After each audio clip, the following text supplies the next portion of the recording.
C rate. Oh, we're talking about C rate. And, okay, C rates can get even more confusing. I'm not going to go there, all right? So I just wanted to keep it simple. I like your style. All right? I will say that, if it says 1C or C1, right, somebody did it backwards probably, but it could say that. Just go with the 1. If it's in a fraction, go with the fraction. If you see a point, go with the point. Okay, so 1/10 is equal to 0.1. All right, so just go with that. All right, and we'll keep it simple because again, it can get more complicated than that, but I don't want it to be. So that's what you need to know. So just go with that. All right. Okay. I don't know what number I'm at. Anybody know? Just wing it. Star. Well, there's a little. I think I'm Go with star. like a Or D, six, DI or something like that. Oh, yeah. All right. Oh, you're- I just want to. Okay, so CCA. Just some terms in case you see them. That's cold cranking amps.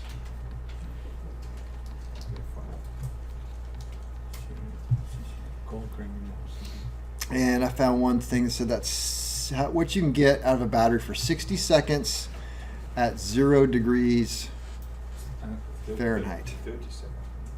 So amount of current available.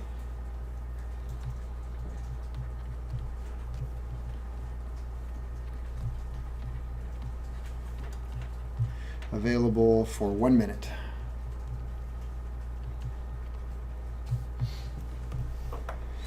Consider the battery starting capability when cold, because when the battery gets cold, it does not have nearly the capacity.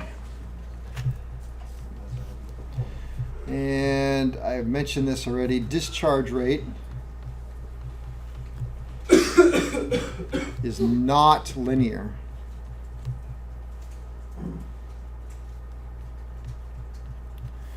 Which means, and I found an example, for a Gill G242 24 volt battery. And in this example, it said for 1 hour. And what rate is that? C1. So there you go, C1 rate. C1 rate. It provided 10 amps. For 30 minutes, what rate is that? It's twice as long. Or I mean, this said C2. This said C2 because you more amps. Was 17 amps, and what did it say? It's 60 second. 60 second. This is right out of the book. It was written just like this. 60 second, 0 degree F, which is cold cranking amps, was 150 amps. So 1 hour I get 10 amps. For only 30 minutes, I should have gotten how many? 20. But I didn't. I only got 17. See, it's not linear. And about temperature. And I just said it, cold temps decrease battery performance.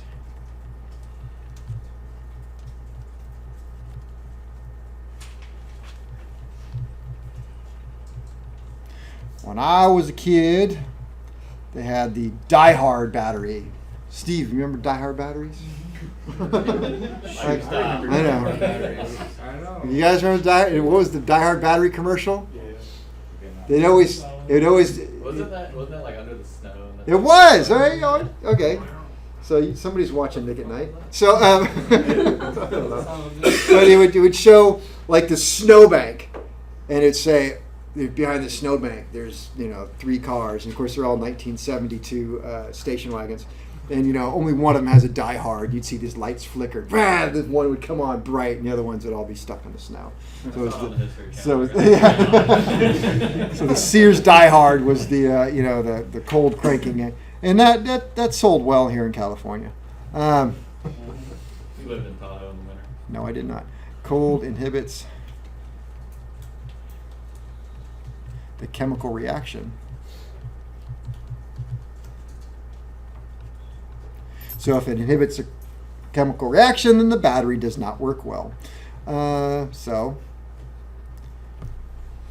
you want to keep, so if you're in a cold environment, you want to keep your battery charged fully for two reasons. One, because it doesn't work that well when it's cold. So people who live in colder climates will often get like I'll even do it with my battery when it starts getting cold around here, get like a trickle charger, a battery tender that plugs into 110 and it just puts a little bit of amperage into it. I do that with my boat throughout the whole year. I'll bring the battery home and just put on a charger like that. It keeps it top off, so my battery will not discharge. And also because, not that it's a problem around here, but a higher specific gravity means more acid or more water. Okay. Has a higher freezing point. I think I wrote that the other day. Has a higher. No, I don't want a higher freezing point. Well, that's what the book said.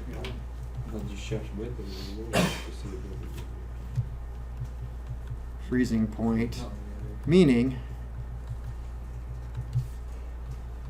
will freeze at a lower temperature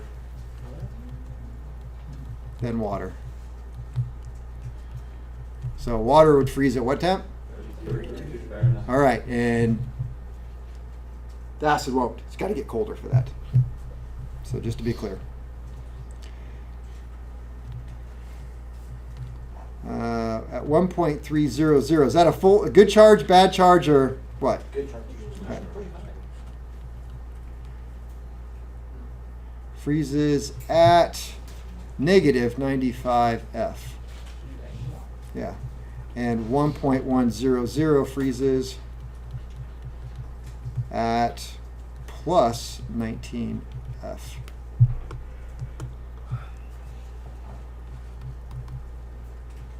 What temperature does vodka freeze at? So why are you looking at me? 40 degrees, yeah. More than 40 degrees Celsius. Sorry. All right.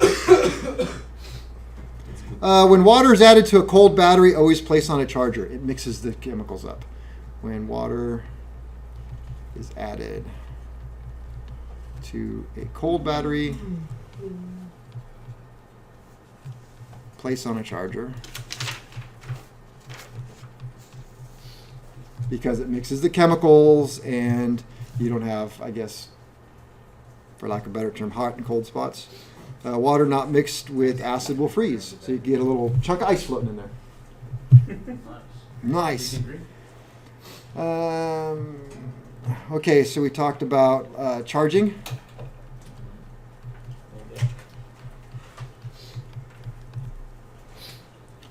Here's basically two methods. Those methods would be constant current.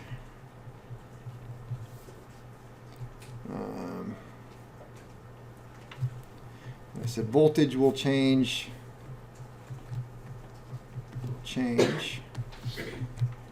to maintain selected current.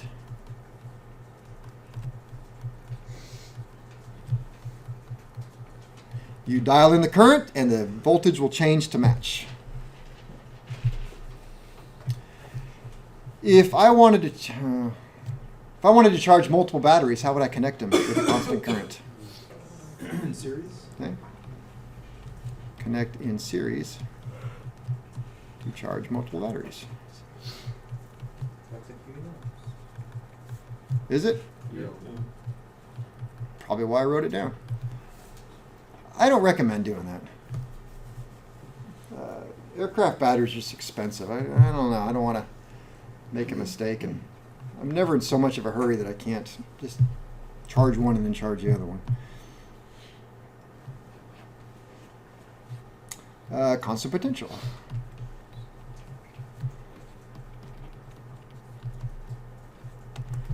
What does the battery get when it's in the airplane?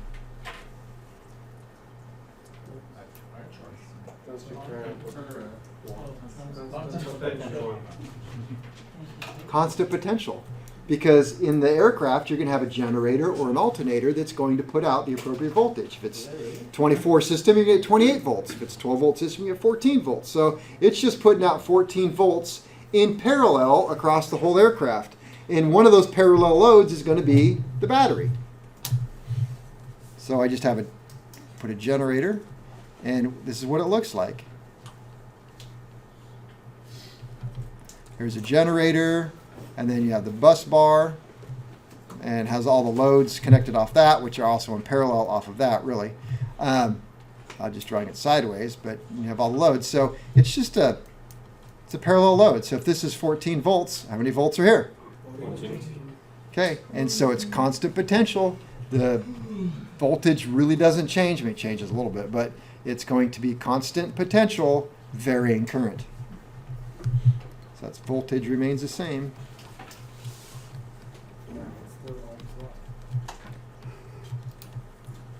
Ohm's suggestion?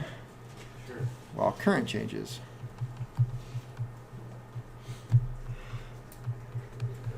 All right, so in an airplane, I'm just going to change this just a little bit so I have more room while I think about this. All right, so in an airplane, it kind of looks like this. You have an ammeter right there, right? And that particular ammeter is a little bit different because this is 0 and 10, 20, 10, 20. So you have, if it's right there, you have 0, which means no amps going in or out. And this can be the plus side, and this can be the minus side. So I get in the aircraft and I turn on the battery switch, because there's a battery switch, unlike a car. Boom, the battery comes on, and I turn on the rotating beacon, turn on my nav lights, turn on the strobe light, turn on the radio, turn on the seat heater. And as you're doing that, you're drawing current out of the battery. Does the generator working? Nope. Nope, I didn't start the engine. So current is coming out of the battery, going through the ammeter and off to my loads. So it is going to show discharge, how many amps I'm discharging. Right? The more stuff I turn on, the heavier it's going to go. Remember, it's a flow. So if I only turn on just one little light, you're going to barely see it move. All right. So I do all that, and then I start the aircraft up after a few minutes. Well, what did I do to that battery the whole time I was sitting there? Drained it. So the minute I start up the aircraft and I start the generator online, the battery no longer provides current out to the loads. Battery's done its job. Now the battery is nothing more than a load for the generator.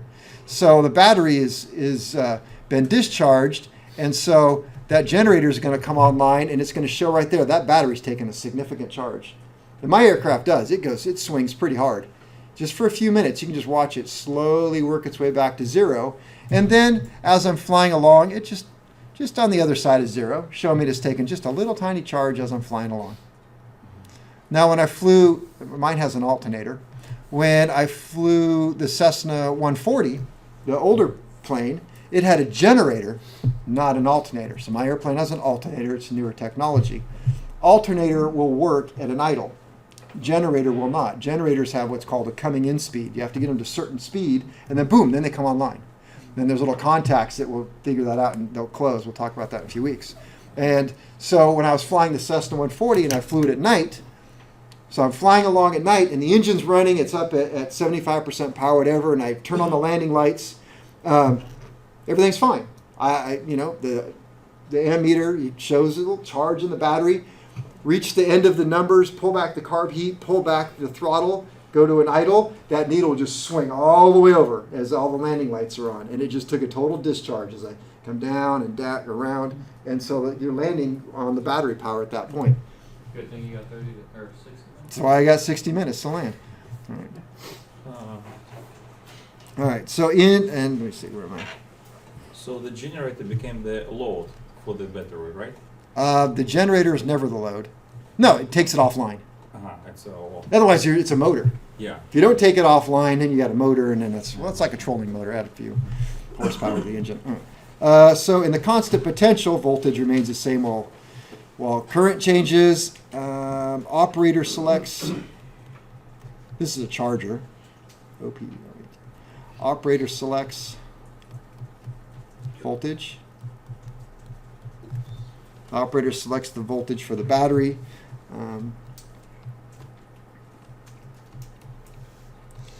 Constant potential is how a battery is charged. Is how a battery is charged in the aircraft.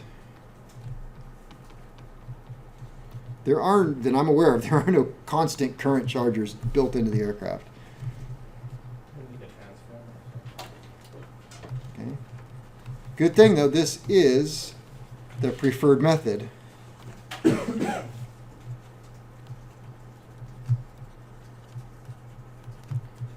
For lead acid.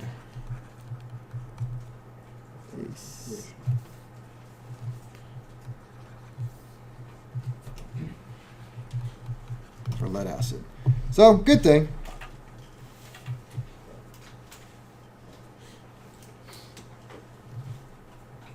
Wait, Kevin, I have a question. Okay. So you know how you said that I don't know. if the battery, like you need to have a voltage higher than the battery voltage in Mhm. order for it to take a charge? When you put a battery on the charger, do you have to do that too, or do you just put it at like a 24 volt, you just put it at 24? Most chargers, it just knows. If you select 12 or 24, it's going to go to an appropriate voltage that's higher than the battery voltage to get a. They dumb it down for the Yeah. operator.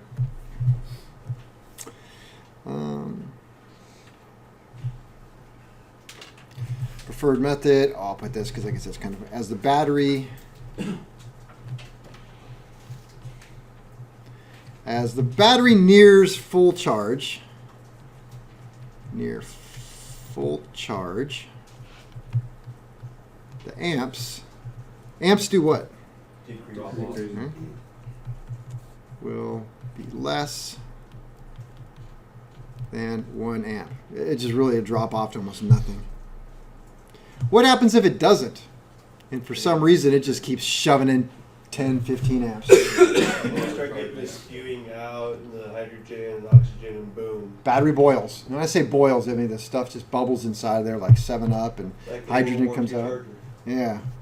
Can we do that as an experiment across the street? Yeah, pull your truck up to the door there. I'll bring a battery.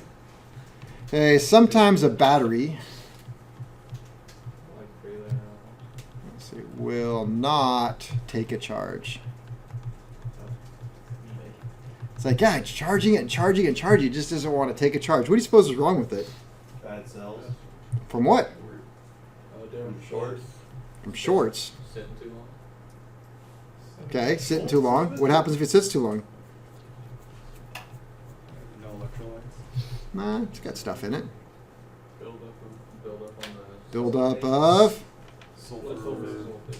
lead sulfate. Let's say. So then you got to take it out and drop it, right? Yeah. Now you just crank the amperage up to knock it off.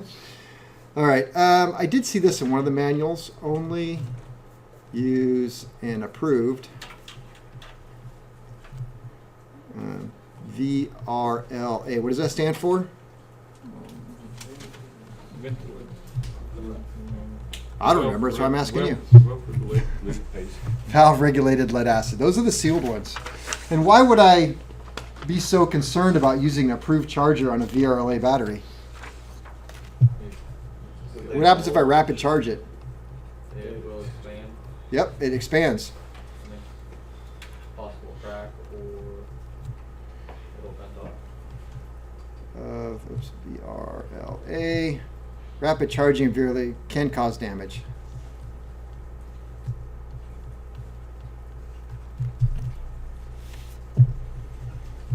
All right, let's see here. Precautions, wear safety gear. Negative is on last.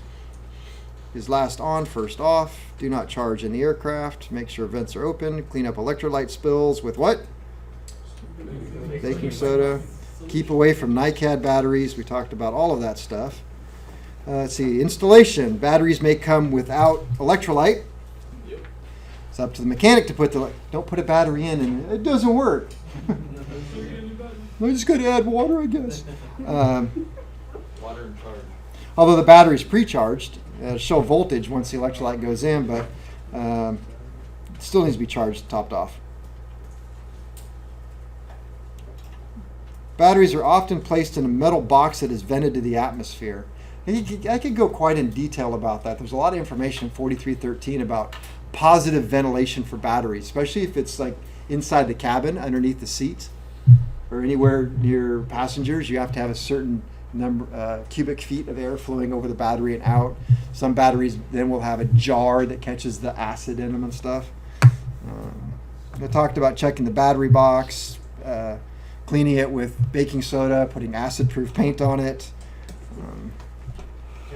Yeah. If the constant potential charging method is recommended for lead acid batteries, what would be like an example to use like constant current to charge a lead acid battery? Oh, you'd have to use a machine, a charging machine outside of the aircraft.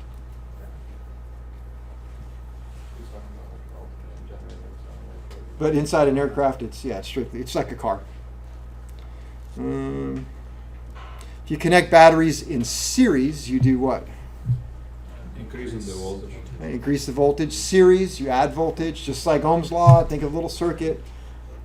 Add the resistance voltage, and if it's in parallel, you add the amperage gets added. All right. That's all I think I've got for lead acid. You can go home if you want. I'm going to talk about NiCad batteries. Well, you only got 20 minutes, so you better get this done. Well, I can write pretty fast. You just want to be able to read it. All right, so we're going to start over again. Nickel cadmium. It's made out of 5-cent pieces and Easter eggs. It's your nickels and your cadmiums.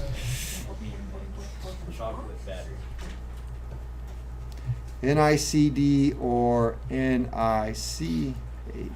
So Is it more batteries. expensive batteries than lead batteries? Oh yeah, I'm going to tell you that right in a minute. Our batter. See, don't talk to me when I'm up here. NiCad batteries. That's what I was going to write. NiCad batteries are what kind of battery? Storage battery.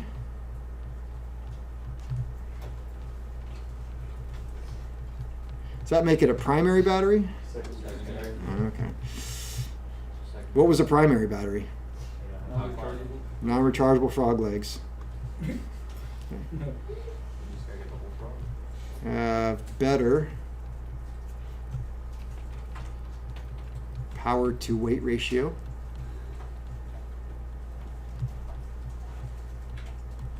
Than lead acid.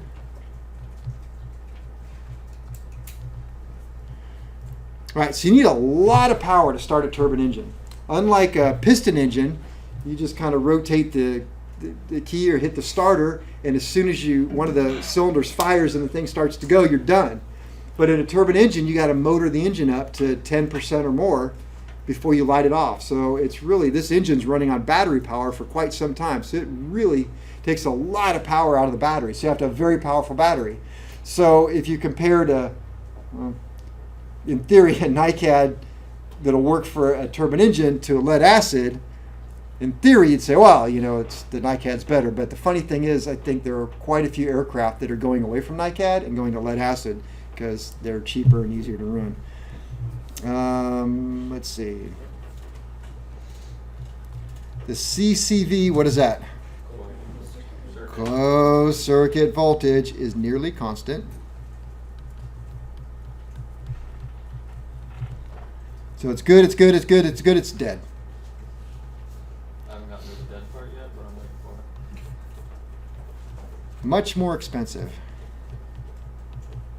Now this data is a little old here. I think I did this 2 to 3 years ago.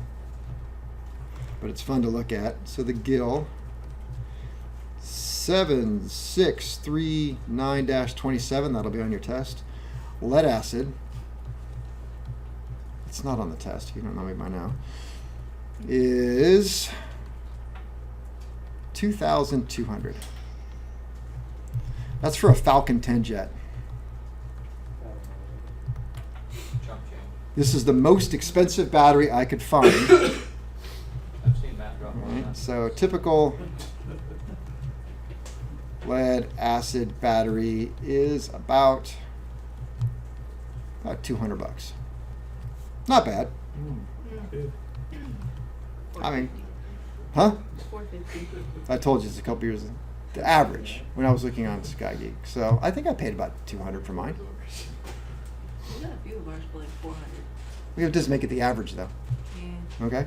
Wait, is the yellow lead acid or is it? Yeah, that's lead acid. See, I wrote lead acid here, then I wrote lead acid right there. I'll say they're both lead acid. Those are both lead acid. All right, so here we go. So lab stands for lead acid battery. Most NiCads batteries on SkyGeek. This is my source, SkyGeek.com.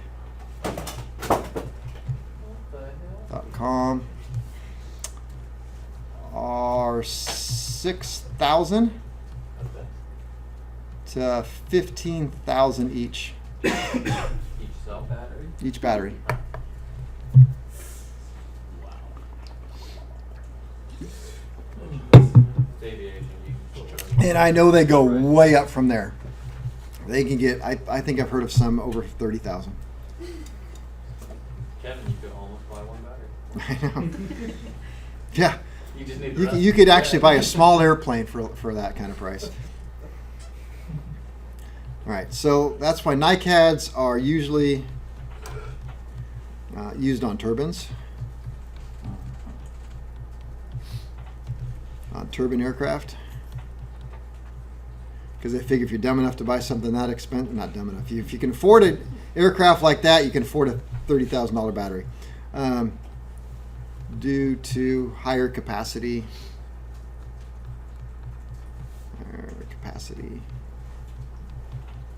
needed for starting.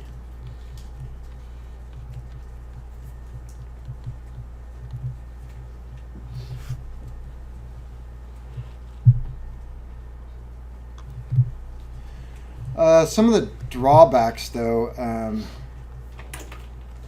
fewer discharge cycles. By that I mean you take a lead acid battery and it can handle discharge charge, discharge charge, discharge charge, a lot more. NiCad doesn't, it has much fewer cycles. In fact, my shop, lead acid take a lot of maintenance. Not lead acid, NiCads, they take a lot of maintenance. As where NiCad, I'm going to screw this up. A NiCad takes a lot of maintenance, as where a lead acid does not take quite as much maintenance. So we were actually doing the batteries for Citation for quite a while, and kind of hated it because it's like you had to babysit these things even after quitting time. So you get the battery, you've got to take it all the way apart. You got to take those little cells out. You got to discharge all the cells. You got to clamp them together to do a full discharge. You got to charge them. You got to monitor the charging when they come up to make sure the polarity didn't reverse on them. And then they each have their own little logs. So you keep a log book on it. So there's a lot going on with these NiCads. So as a mechanic, they're kind of cool because they need a lot of maintenance, and that's what we want, right? I'm just going to write memory effect. Because there's talk of memory effect, although the research that I've done, the more recent research on memory effect, I couldn't find anything to actually substantiate that term. And what, I know Prince is going to have something to say about it. And what memory effect is, it's like if you kind of chart it out, and so the battery voltage is here and time is here. And so I use the battery a little bit and then charge it, and use it a little bit, charge it. It gets used to being like in this capacity, and if you ever dare go past right here, it just falls off. It just doesn't. So that's one way of looking at it. But again, the more recent stuff I've read, it's either not a problem because of the way they're building them now, or something. But I just could not find anything to actually substantiate that there's this true memory effect in. Go ahead, Prince. No. What? Yeah, they're building them differently now. Okay. That's all you got? That's it? I was expecting some big elaborate explanation and then that's Okay, it. I was expecting you to take the rest of the 10 minutes left in class. You let's not pick on it because I do appreciate him actually. Every time you don't on the older NICAD, Yeah. if you discharge it partially Yeah. and charge it all the way up again, Yeah. then you lose about 3 cycles. Okay. But you don't. It doesn't make a big difference. to It's the not. performance. It's not that memory effect isn't a real thing. When they first came out with rechargeable batteries, it was a thing. Like if you had a rechargeable drill and you used it for 2 minutes and then put it back on a charger. Use it 2 minutes, put it back on the charger, and you always did that. Pretty soon, I guess it gets this memory effect where it's like it's good for 2 minutes. It's like, oh, this is what we do. 2 minutes. Then it wants to be charged again. So, but that's not such a thing anymore. All right, construction.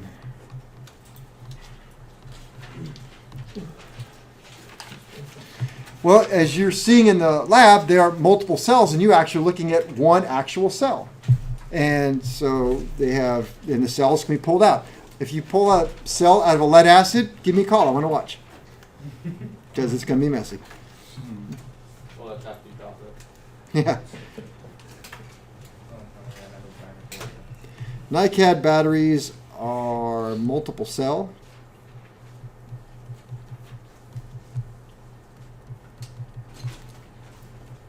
Uh, 19 or 20 for a 24-volt battery. Which is kind of a funny thing, 19 or 20, because it could go either which way. Encased in a vented case. Do they have 12-volt NiCads? I've never seen one, but just take out 9 or 10 cells and you're good to go. Just there's not a lot of 12-volt turbine engine systems running around out there that I'm aware of. What's that? Maybe on like microjet. Oh yeah, little microjets, but they could probably get away with the lead acid. All right, so there's your nickel cadmium battery. There's the case, and if you look at that's exactly. I used to bring one out every year, but they're very heavy. So looking at a couple things. Well, they got the carrying handle, but here you got the. It looks like an ammo can, right? Pop off these little latches right here, and what you're going to see inside is just top of your cells. So here's where it's going to plug into the aircraft. Most of them have a sensor right here. That sensor is for a temperature. You have to monitor the temperature on these things. Here's where your vent line comes in, and there might be one over here where a vent comes out. And these little hooks are where you're going to attach it to the aircraft. There's a rod that comes. So I think that there we go. So pop it open. That's what you see. And when you take it apart, you have to try to remember how all this went. It's in the manual. It tells you exactly. Or you can just take a picture with your phone. Exactly how to strap it in. So let's see, red. I was just looking. And they're connected in what? Series parallel. Or just series. Looks like all series. So, I think we got it. What is the electrolyte made out of in NiCad? Lead acid. What is it? Sulfuric acid and distilled water. All right. It's not the same inside of a NiCad. Inside of a NiCad, it is still 70% water. Wait a minute, does that make sense? 70% water? Okay. And 30%. so NiCad, 30% potassium hydroxide plus 70% distilled water. So it's this hydroxy-cut stuff is what they put in there and distilled water. Somebody actually brought that to me because this is my slide. I'm like, it's potassium hydroxide, so it's potassium, which is bananas, and Hydrox cookies. If you're not familiar with Hydrox cookies, it is an Oreo knockoff. I don't know. I think actually Hydrox came first. So it's potassiums, bananas, and cookies, and distilled water. And Katie was back there laughing the whole time I started to bring this up because she still remembers that I said bananas and cookies. You can make it at home. It's expensive. Or it's hydroxy cut. Not really sure. So why they charge you so much? Have you seen Hydrox cookies in the store lately? They're hard to find. And look at those bananas. They're perfect. You gotta get them from the bunch or what? Even my mom would like, Katie's mom would like those. All right. Those are the straps that you have to put on them. So for those of you who say, oh, you don't actually discharge it all the way. Yeah, that's exactly what you're doing right there. When you get it down to a certain point, you put those little straps on there and discharge that battery all the way. But that's not where I'm at right now. So It's equalizing the resistor, right? yeah, it's draining them. That's what it's doing. It's draining them dead. All right, so back to where I'm here. NiCad and multiple cells. What? Have you gotten to break those in half? To take them out of airworthiness? No, I never had to. It says put it in a vise and just break it. All right, battery is encased in a vented case. The case is a metal box.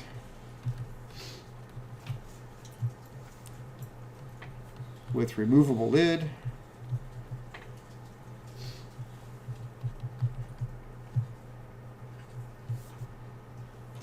And the cells are connected with metal straps.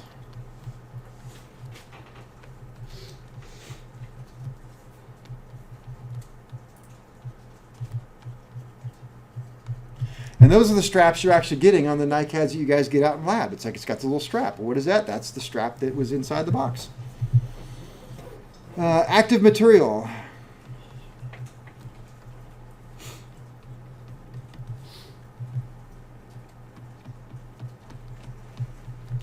Consists of, and this positive plate has nickel salts.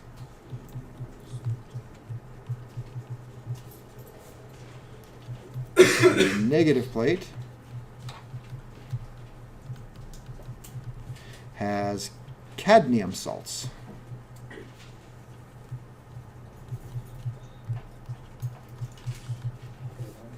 With a separator. Remember the separator on the lead acid? Yeah, it was fiberglass. There was a gel type, I said.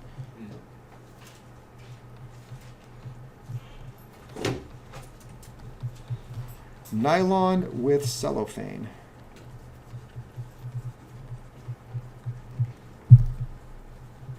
What does the separator do? It does. Why?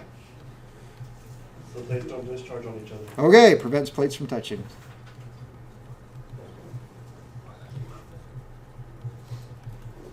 No touchy. All right, that's from Emperor's New Groove. Prevent plates from touching and shorting out.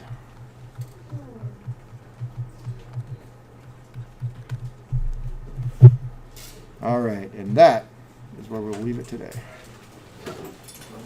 Everybody say goodnight, Tim.